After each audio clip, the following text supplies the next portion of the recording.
This channel does not promote any violent, harmful, or illegal activities. All content provided by this channel is meant for an educational purpose only. বিহারে গণনা চলছে আর এই মুহূর্তে নীতিশ কুমারের ফেরা কার্যত নিশ্চিত এখনো পর্যন্ত ট্রেন কিন্তু সে কথাই বলছে এবং ফের নীতিশ কুমারের উপরেই আস্থা রাখছে মগধ ভূম এ কথাটা আমরা বলতেই পারি। আরও একবার আপনাদেরকে দেখিয়ে দিই এই মুহূর্তে 243টা আসন, ম্যাজিক ফিগার 122, সেখানে কার কত আসন রয়েছে এনডিএ 165 এবং এনডিএর মধ্যে বিজেপি একক সংখ্যাগরিষ্ঠ দল হিসেবে অনেকটাই এগিয়ে গিয়েছে এবং মহাগঠবন্ধন অর্থাৎ তেজস্বী এবং কংগ্রেস একসঙ্গে 73টা আসন, অর্থাৎ গতবার আরজেডি যতগুলো আসন পেয়েছিল দুজনে মানে আরজেডি এবং কংগ্রেস একসঙ্গে মিলেও এবারে সেই আসনে যেতে পারছেন না, অন্তত ট্রেন্ড তাই বলছে।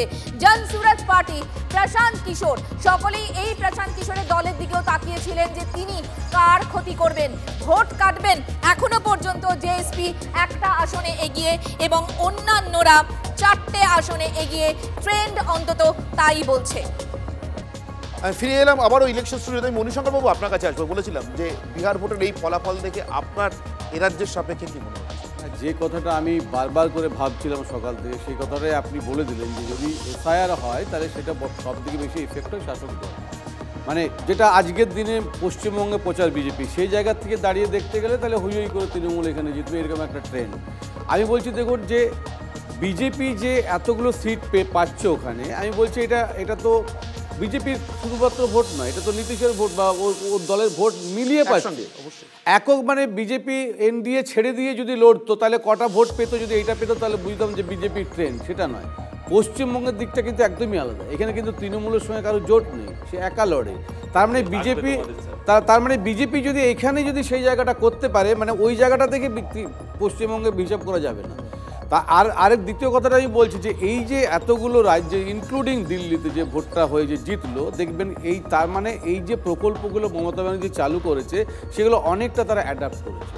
তার মানে তারা যদি বলে যে ওইটা যদি এখানে অ্যাডাপ্ট করবো তাহলে লোকে ভাববে যারা ইনভেন্টার, যিনি ইনভেন্ট করেছে তাকেই ভোট দেবো।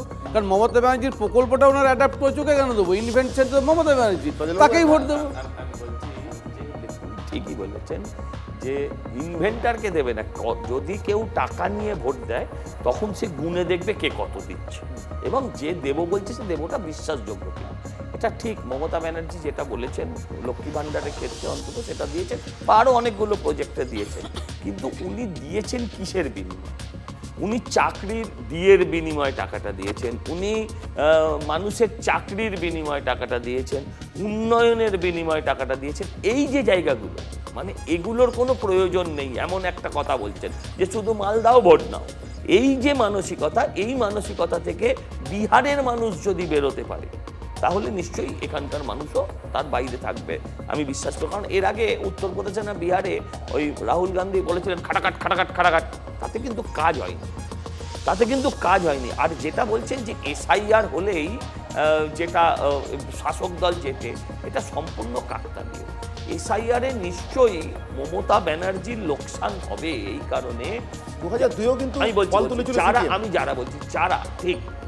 যারা রিগিং এবং ছাপ্পা ভোটটাকের উপর নির্ভর করে এবং যারা সায়েন্টিফিক রিগিং নির্ভর করে, মানে তোমার ভোটটা তুমি দেবে কিন্তু তোমার চলে যাওয়া লোকের ভোটটা আমি দেবো, এই যারা পদ্ধতিটা নেয় তারা লাভবান হয় যদি রিগিং করে, আর তা না হলে বাকিগুলো কাকতালীয়। আপনি একটা কথা বলুন, বিহারে আমি দেখছিলাম যে একটু আগে যে কতজন লোক আগে মরত, আজ থেকে কিছুদিন আগে পরপর নির্বাচনে কত মানুষ মরত, আর এবারে কটা ঘটনা ঘটলো, কটা মানুষ মরলো। টিএন সেশন বোধহয় একবার আমি দেখছিলাম যে 4 বার নির্বাচনকে বন্ধ করে দিয়েছে, নির্বাচন স্থগিত করে দিয়েছে। এই যে জায়গাটা এবারে একটা বাইপোল, এখানে তো সব বিরোধী বসে আছে, মানে যার কোনো প্রয়োজন নেই মনিরা এই ভোটে সেও সকাল সকাল হাজির আছে, কিন্তু মুশকিল হচ্ছে কেউ বাইপোল চাইনি, বাইপোলটা কেউ চাইনি। হ্যাঁ, সকালবেলা আমি আরেকটা চ্যানেলে দেখছিলাম কেউ মানে ইভিএম খোলিনি, ইভিএম এ রিগিং এর গল্প করছে, তখন পোস্টাল ব্যালটে কাউন্টিং হচ্ছে, বলছে ভোট চুরি হয়ে গেছে, আরে কাউন্টিং তো পোস্টাল ব্যালটে হচ্ছে।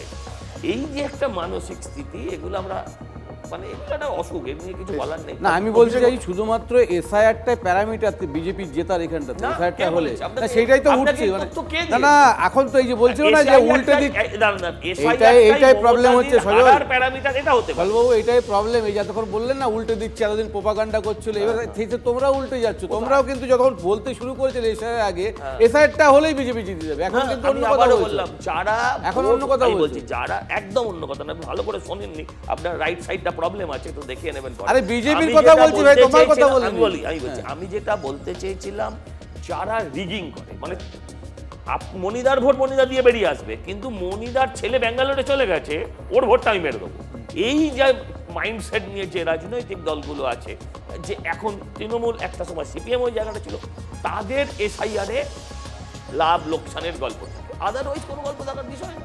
বেশ, আমি অভিষেক বাবুর কাছে আসবো। অভিষেক বাবু, কংগ্রেসের জায়গা থেকে, বিহারের রেসপেক্টে তো বটেই, আমি পশ্চিমবঙ্গের জায়গা থেকেও জিজ্ঞাসা করবো, এসআইআরের বিরোধিতা, একবারে টুথ অ্যান্ড নেলের বিরোধিতা, রাস্তায় নামা, তার জন্য আলাদা মিছিল সংগঠন করা, যাত্রা করা, কোনো কিছু তো শেষমেশ এফেক্ট হলো। মানুষ তো বিশ্বাস করলেন না যে তার ভোট কেড়ে নিয়েছে নীতিশ কুমার বা বিজেপি। মানুষ বিশ্বাস করেছে কি করেনি সেটা তো নিশ্চয়ই আমাদের আত্মসমীক্ষা থাকবে, অবশ্যই তথ্য সমীক্ষাও থাকবে। তবে সজলদার একটা কথা খুব সুন্দর লাগলো, সজলদা বলে যে যারা যারা সায়েন্টিফিক রিগিংয়ে বিশ্বাস করে তারা এসআইআর হওয়ার পরেও লাভবান হবে, ঠিক যেরকম বামপন্থীরা হয়েছিলেন 2002 সালে। আমার মনে হয় সজলদা এই কথাটাই বলতে চেয়েছেন। সজলদা অ্যাকচুয়ালি এর যে নির্যাসটা বলতে চেয়েছে সেটা হচ্ছে নরেন্দ্র মোদী বলেছিলেন যে থিঙ্ক গ্লোবাল অ্যাক্ট লোকাল, সেটাকে একদম নির্বাচনে নিয়ে এসেছে। না হলে ব্রাজিলের ভোটারকে কখনো হরিয়ানায় আনে আমরা জানি না, এরপরে দেখব যে বিহারের ইলেকশন হয়তো আন্টার্কটিকা থেকে ভোট। তৃণমূলের সময় আমরা দেখেছি বিধাননগর, মানে আমার জায়গায় প্রয়াত দ্বিজেন মুখোপাধ্যায় এসেছিলেন ভোট দিতে, আমরা ততদূর পর্যন্ত অভ্যস্ত ছিলাম। এবার আমরা অবাক হয়ে যাচ্ছি যে এবার এখানে দেখবো সাউথ আফ্রিকা থেকে কেউ ভোট দিতে এসছে। সমস্যাটা কোথায় বলো তো, আমরা সোশ্যাল মিডিয়ার সুবাদে দেখছি যেগুলো পাবলিকলি অ্যাভেলেবেল ডেটা, তারা সেখানে দেখছি যে একজন ভোটার গত এক বছরে তিনবার ভোট দিয়েছেন, কখনো হরিয়ানায়, কখনো দিল্লিতে, কখনো বিহারে।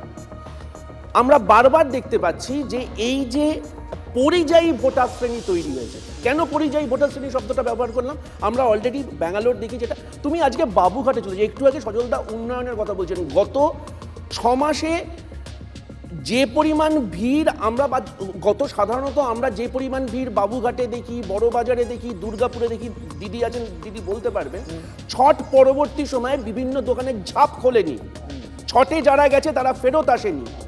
এই যে পরিযায়ী ভোটাররা, এতই উন্নয়ন যে তুমি জীবিকাটা এখানে করতে আসো, ভোট ওখানে দিতে যাও, অস্বীকার করতে পারবে? দুর্গাপুর আসানসোল হাইওয়ে জুড়ে দ্বারভাঙা এইমস গত 12 বছর ধরে শুধু কাটামোটা দাঁড়িয়ে আছে। জঙ্গলরাজ নিয়ে কথা হচ্ছিল, পাটনার ওখানে দাঁড়িয়ে আমরা দেখেছি প্রকাশ্য দিবালোকে কারা কারা কিভাবে ক্যাজুয়ালিটি হয়েছে, কিন্তু তার ফল যাদের রাজ্য তারা তো মনে করছেন এটাই ভালো, ঠিক আগের থেকেও ভালো, তাই 168 একদম ঠিক, একদম ঠিক। আরে সজলদা তুমি বলবে তো, এত অস্থির হয়ে পড়ছো কেন? এবার সজলদারাও বারবার যে কথাটা বলে যে তৃণমূলের রাজ্যে এই বাংলায় চারদিকে আগুন জ্বলছে, কিন্তু বাংলার মানুষ মনে করছে না।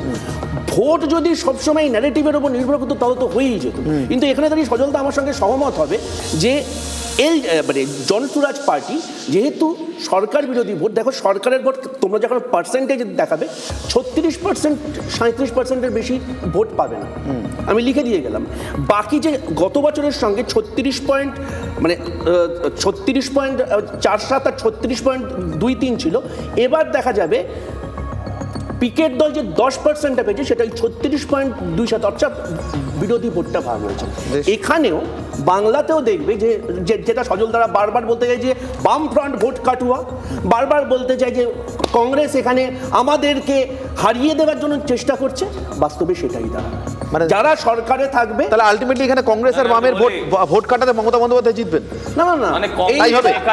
সজলদাকে তো কোথাও কনসিস্টেন্ট হতে হবে।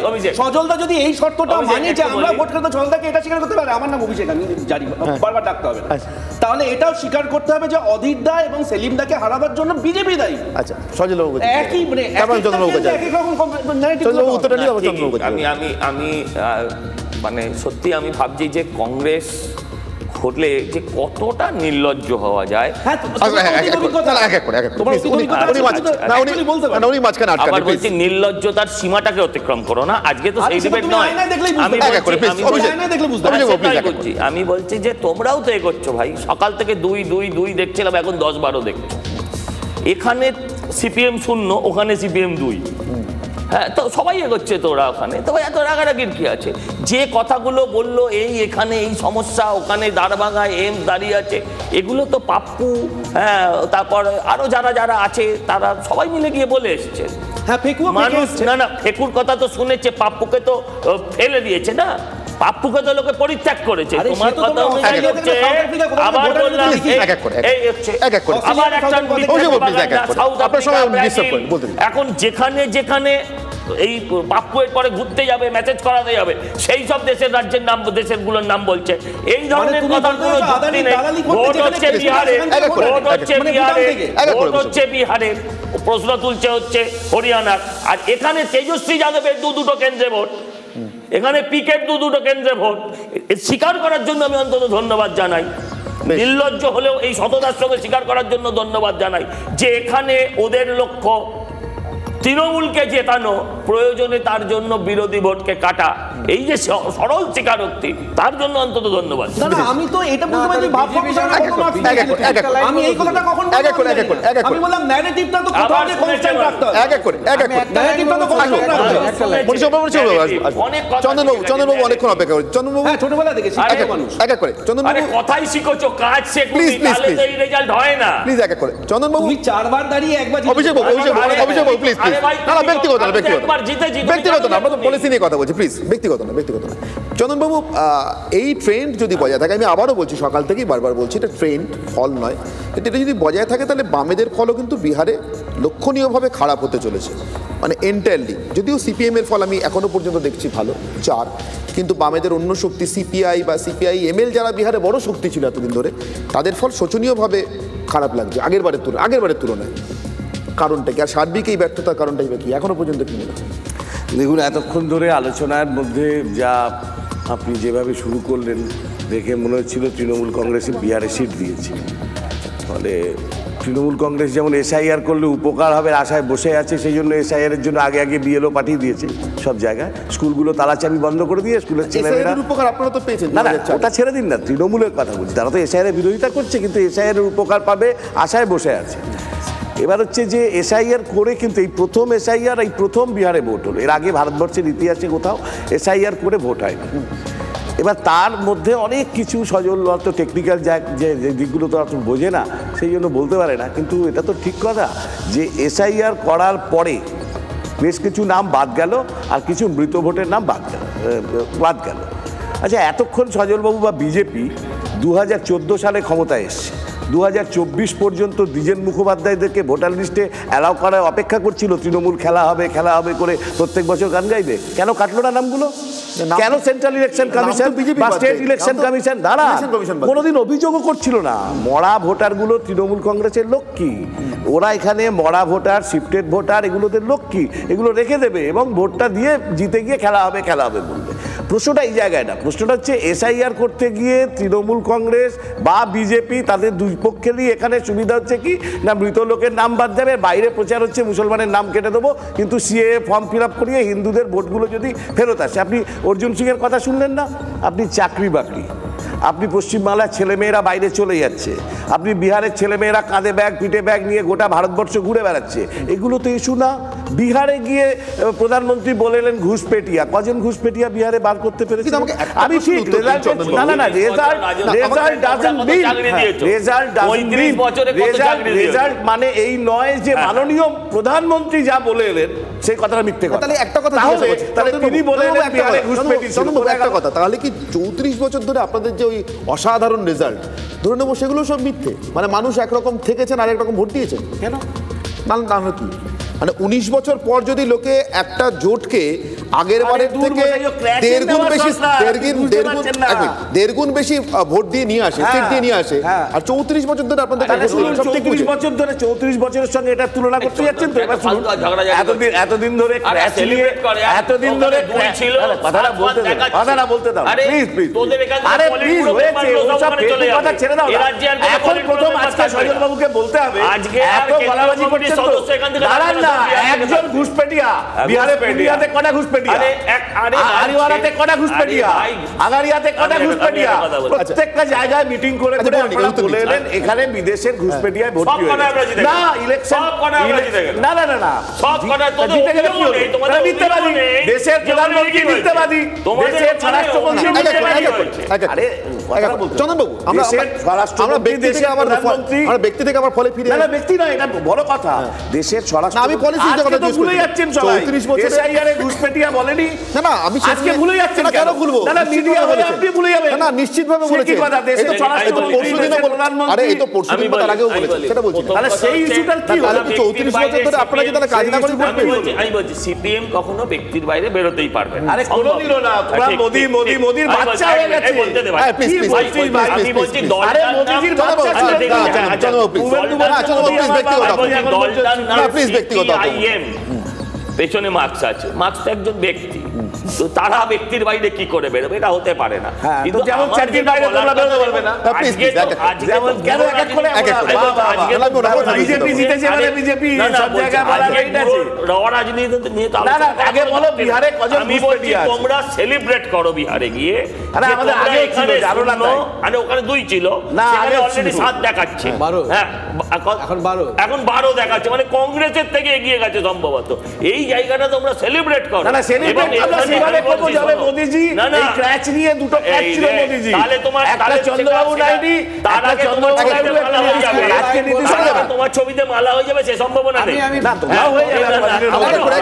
প্লিজ দেখা করে মানে সিপিএম সেলিব্রেট করবে জিতেছে, এটা ওর দেখে যাওয়া সম্ভব না। নিশ্চয়ই ওর নাতির জন্য আমরা ভাবতে পারি, কিন্তু আমার বক্তব্য হচ্ছে আজকেই বড় রাজনীতি নিয়ে আলোচনা করে কি লাভ? আজকে জেতা হারা পর্যালোচনা এর মধ্যে তা বলতে হবে না। দেশের প্রধানমন্ত্রী বলে কি ঘুষপেটিয়া। আমার সজলবাবু, আরে ভাই সজলবাবু এটা ইস্যু ছিল, ইস্যু ছিল তো এসআইআর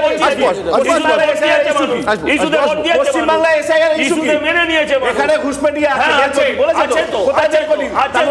আরে ভাই এত মুশকিল। আজকে মানুষের নাম কাটনি, চোখে পশ্চিমবঙ্গে ঘুষপেটিয়াও দেখা যাচ্ছে না। রোজ এখানে আপনারা তবুও আপনাদের মনে হচ্ছে না যে পশ্চিমবঙ্গে কোনো অনুপ্রবেশকারী। বিহারটা বল, বিহারে কটা বিহার তো মানুষ ভোট দিয়ে দিয়েছে। বিহারে কটা ঘুষ বিহার দিয়েছে, ভোট দিয়েছে, জিতেছে। ঘুষপেটি বলো, আবার বলো অনুপ্রবেশকারী কজন মুসলমান ছিল? মুসলমানের কথা বলেছে, এক এক করে সবাইকে সুযোগ দাও।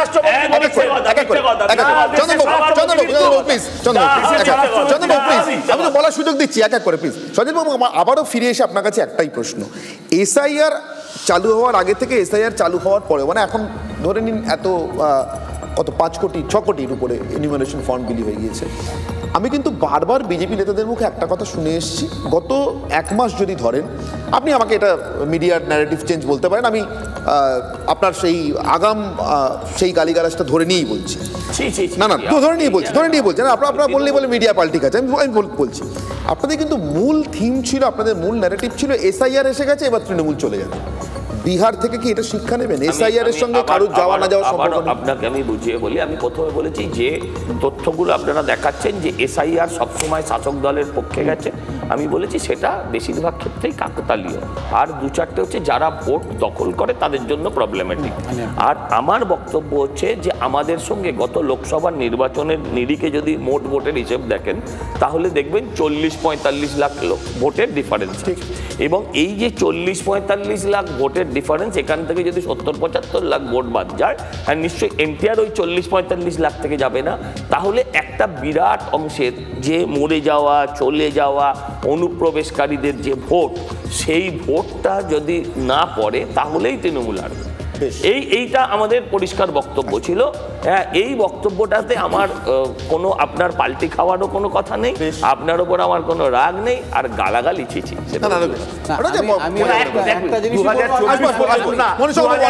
পর্যন্ত যে ভোটগুলো হয়েছে তাতে ভোটার লিস্ট 2024 লোকসভায় ভোটার লিস্ট বিশুদ্ধ রাখার দায় কার ছিল? সিপিআইএম এর। না, সেটা তখন কেন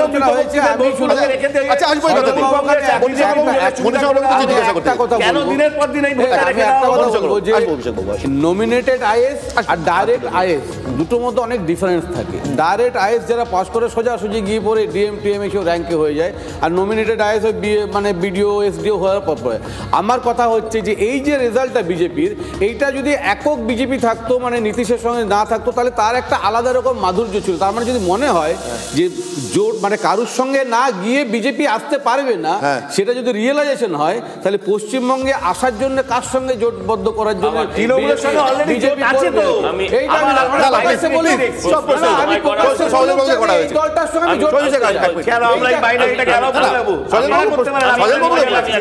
দেখুন,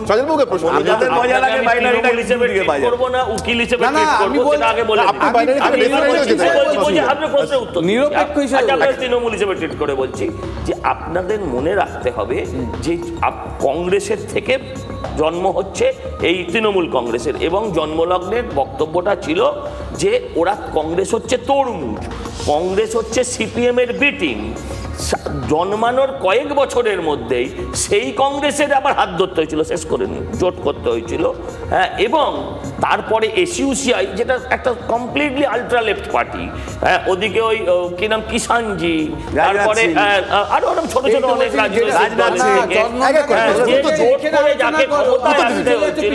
তারা প্রশ্ন করবে না, এবং পরবর্তীকালে ক্ষমতায় এসে জোট থেকে সরিয়ে দিয়েছিল সবাইকে, তারা অন্তত এই ধরনের প্রশ্ন করবে না যে কাদের সঙ্গে কে জোট করবে।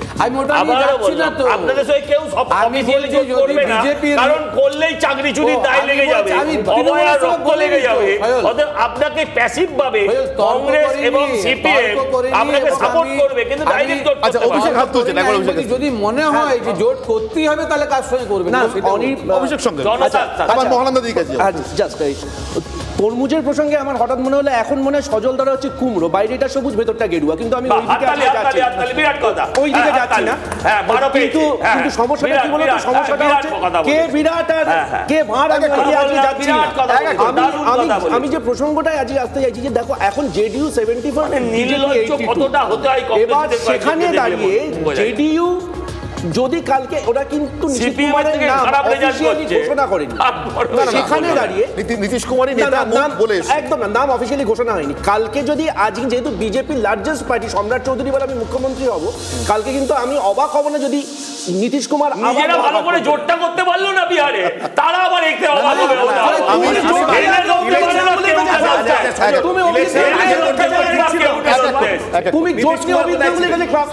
আজকে সকাল থেকে নীতিশ কুমারের ছবি একই জিনিস নীতিশ কুমার নীতিশ কুমার একটু বছর রাজত্ব চালিয়েছে,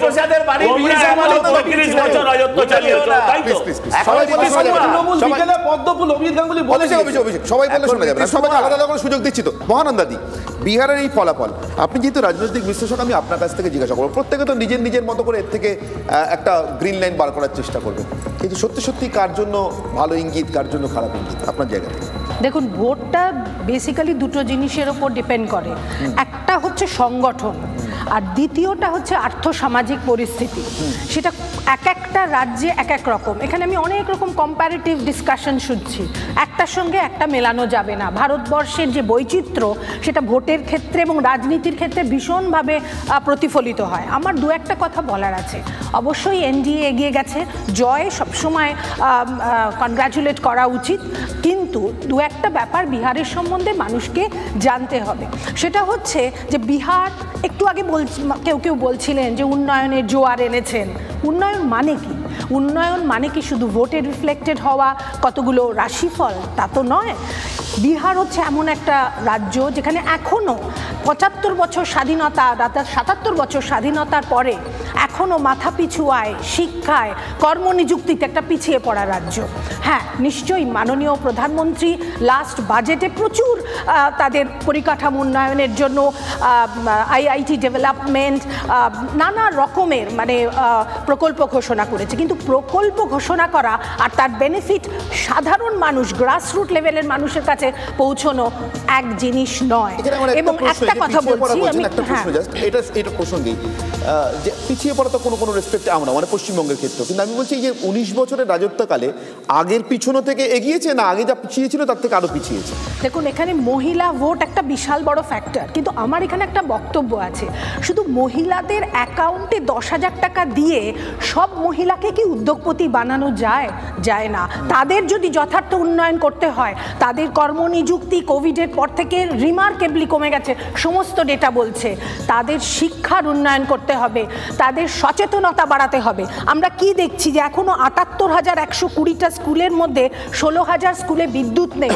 আমার কথা নয়, ডেটাগুলো দেখে নেবেন। 1/3 মানুষ বিহারে এখনো স্কুল কলেজে যায়নি। শুধু তাই নয়, 2,637টা স্কুলে একজন শিক্ষক, ক্লাস মানে স্কুল ড্রপ আউটে বিহার 1 নম্বরে। কাজে এগুলো তো শুধু রাজনৈতিক আকচিতে হারিয়ে যাওয়া উচিত নয়। কিন্তু আমাকে একটা জিনিস একটু বুঝিয়ে দিন। আর আরেকটা কথা আমি রাজনৈতিকভাবে বলতে চাই, যেটা হচ্ছে একটু আমাকে বুঝিয়ে দিন যে এই ফিগারগুলো থাকা সত্ত্বেও এই ফিগারগুলো তো আমি আপনার সঙ্গে একদম একমত হয়ে বলছি, এই ফিগারগুলো তো শুধু ফিগার নয়, কিছু রাশি নয়।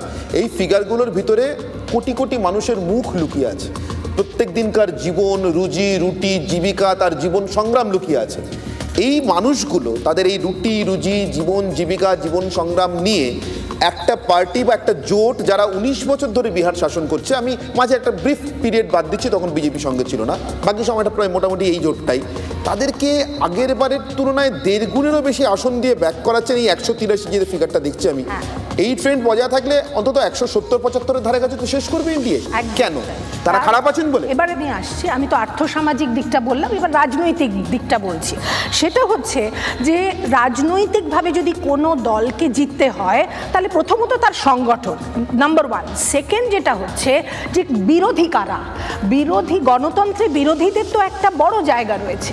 এবার এইখানে যে দুটো মূল পার্টি এখানে কাজ করছে, আরজেডি এবং নীতিশ কুমারের, আমরা দেখো নীতিশ কুমার 20 বছর ধরে মুখ্যমন্ত্রী রয়েছেন, সব ঠিক আছে, কিন্তু আরজেডি বা কংগ্রেসের সঙ্গে তাদের অ্যালায়েন্সের ভূমিকাটা কি?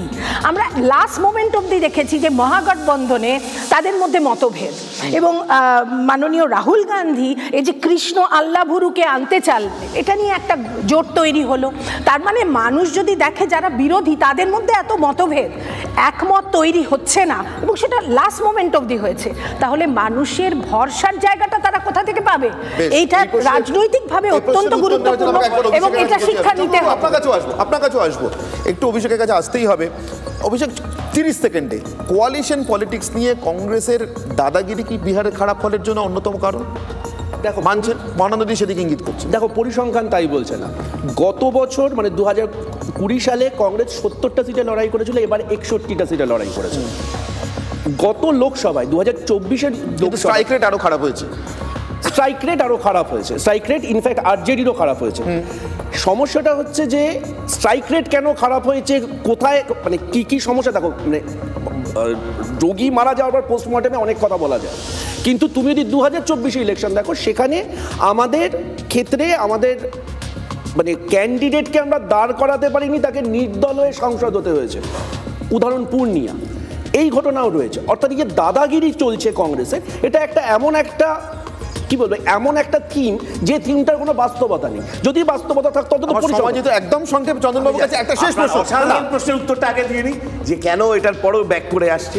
ঠিক আছে, সত্যি কথা, সিঙ্গুরে জমি দেওয়ার সময় রাজনাথ সিং, মমতা ব্যানার্জি কানে কানে কথা বললেন চাষিদের জমি যাচ্ছে, আর বিহারে ভাগলপুরে 1200 একর জমি 1 টাকায় আদানিকে দেওয়ার সময় আপনিও নিশ্চুপ, বিজেপিও নিশ্চয়। সে তো আমলাশোলের পরে আপনারা 235 দ্বিতীয় না আমলাশোলের পর তো আপনারা 235 না একদম নিশ্চয় পেয়েছিলেন। এটা কোনো এজেন্ডাই নয়, এটা কোনো এজেন্ডাই নয়, এটার এজেন্ডা হচ্ছে আদানির জন্য মালদার আম গাছগুলো যেমন কাটা হয়েছিল বিহারে গিয়ে দেখুন একটার পর একটা আদানির দালালি করে যাবে আর সেটাকে উন্নয়ন বলে চালাবে আপনারা আপনাদের টিভিতে মিডিয়ায় বিজেপির সঙ্গে মানুষের আমি দেখি মানে আদানির জন্য চলে যাচ্ছে কি আসবে না রাজধানী যাইছে আমি সবাইকে সময় দিই। এরা যত আদানি আদানি করছে তত এরা পাদানিতে আরে তার থেকেও সবাই একদম শেষ। আমাদের স্টুডিও ওয়ানে ফিরে দিতে হবে। মঞ্জিরা এবং শুভজিৎ আমাদের জন্য অপেক্ষা করছে লেটেস্ট ট্রেন্ড নিয়ে, যে ট্রেন্ড কিন্তু একদম আবারও বলবো চোখ কপালে তুলে দেওয়া পরিসংখ্যান দিচ্ছে।